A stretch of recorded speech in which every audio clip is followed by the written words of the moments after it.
Thank you for watching our Meet the Candidates video series. I'm Shannon with the Greater Statesville Chamber of Commerce, and we are partnering with the Iredell Free News, and I have with me here Mr. Terry Sharpe, who's running for City of Statesville Council at Large. Thank you for being here, Mr. Sharpe. You're welcome. Want to give us a little opening statement to our viewers? Yes, ma'am. Hello, everyone. My name is Terry Sharpe. I'm so grateful to be allowed to run for City Council. I'm looking forward to your support. I'm born and raised in Statesville, North Carolina. I did leave to join the United States Army. I believe in life. I'm pro-life. I believe in the Second Amendment, the right to bear arms. And more importantly, I believe in free speech. I do welcome you to join my campaign by voting for me on May the 17th. And thank you very much for allowing me to speak to you. Our first question, Mr. Sharpe, is what do you think is the #1 priority for our city? Should I look to you? The #1 priority, I think, for our city is growth and development. But my passion is the youth, because I know right now that even the City of Statesville is having issues with information technology. So my desire is to create an information technology center here in Statesville that would also be coupled with an academic assistance program and a skill center, so that people who are going into the 21st century are going to be more apt to learn what they need to know to be competitive for jobs, education, and all the things that they need to develop a family in Statesville, North Carolina. So if you could change one thing that the current City Council has done in the last 4 years, what would that be and why? I would change the fact that they did not build the fire station and the 911 center in South Statesville where it was originally planned to be at.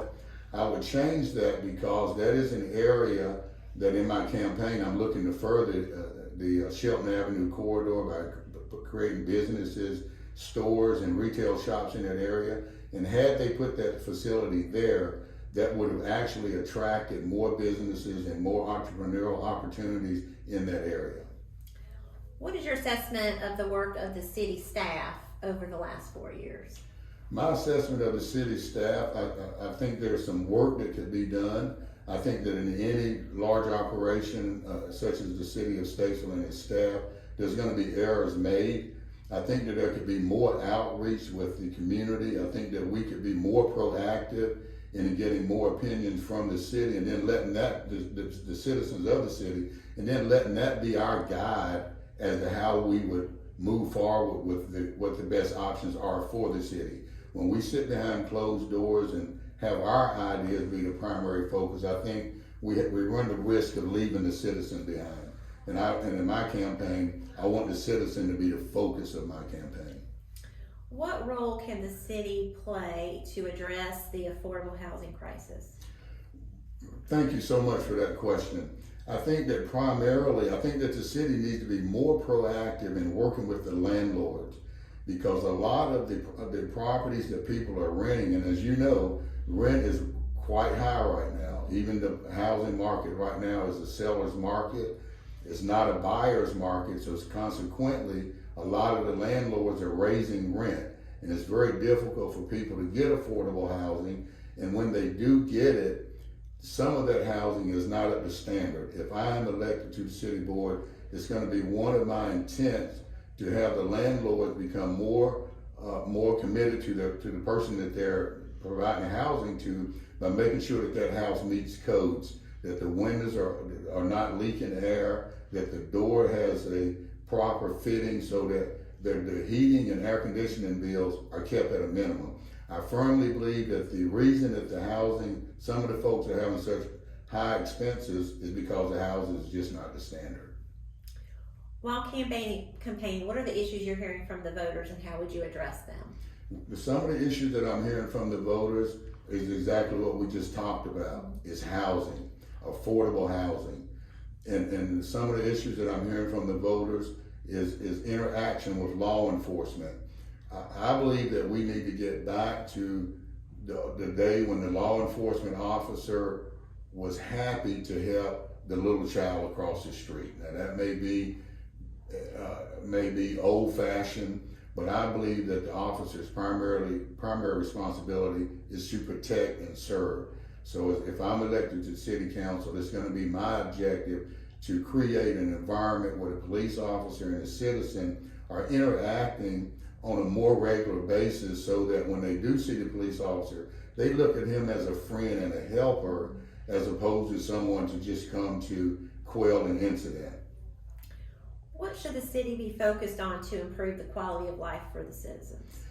Thank you so much for that question as well. I think the city should be focused on developing East Statesville. I think that the mall area has just set dysfunctional for too many years. I appreciate the fact that there is a road widening project in that area that maybe will, and I hope will, bring retail and more development into that area. But also the Shelton Avenue corridor is just a neglected part of the city. There should be a supermarket over there. There should be a gas station. There should be a pharmacy. There should be all of the things that the citizens in that part of the city need to be able to live comfortably within the city. What role can the city play in improving the schools in the city limits? Once again, thank you so much for that question. I work with at-risk teens in a program called Hoops for Christ at the Landmark Church of God, and we specifically target 14 to 18-year-old youth. And I think that the City of Statesville has a responsibility to target that group of youth, and this is why I want the Internet Academic Support Center here in Statesville, so that we can start introducing them kids to advanced technology and giving them an opportunity to go somewhere in the evening and have something constructive to do rather than come home from school and have nothing to do. What role does the city play, the city council have in the redevelopment of South Statesville?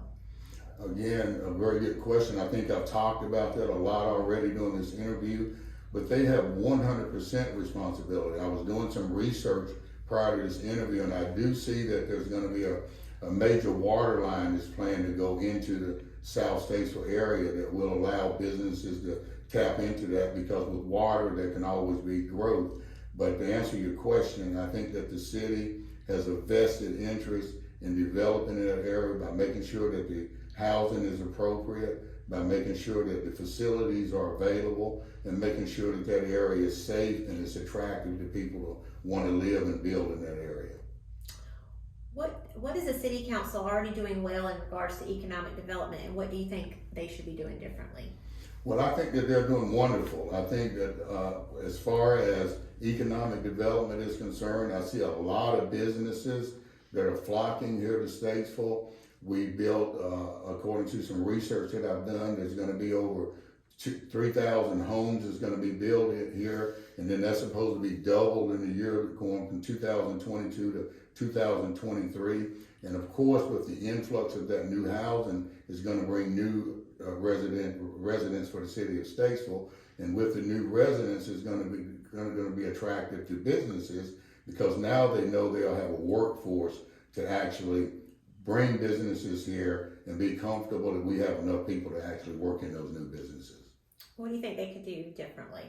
Well, I think what they could do differently is more outreach, is more asking the citizens what their needs are, what their desires are, how the citizen can pour into the city council and have us listen to what they're saying, and then model that for the future development of the city of Statesville.